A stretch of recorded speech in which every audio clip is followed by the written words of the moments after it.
আসসালামু আলাইকুম গাইস, কেমন আছেন আপনারা সবাই?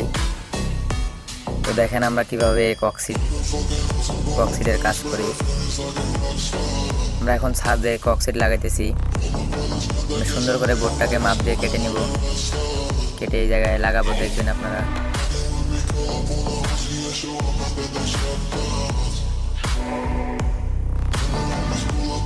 এগুলো লাগায় আলুর স্টোর, মাছের স্টোর বা অন্যান্য হিমাগারে এগুলো লাগানো হয় বোর্ডগুলো। আপনারা দেখতে পাচ্ছেন এখানে অনেকগুলো কক্সিট, এগুলো দিয়ে আমরা ছাদের উপরে লাগাই। তো আমি এখন এখানে ভিটামিন মেখে নিচ্ছি যাতে বোর্ডটা ভালোভাবে বসে এখানে।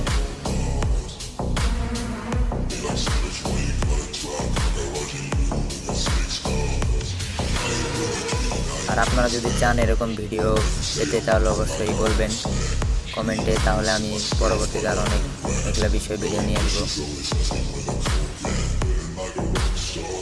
ভালো থাকবেন সবাই।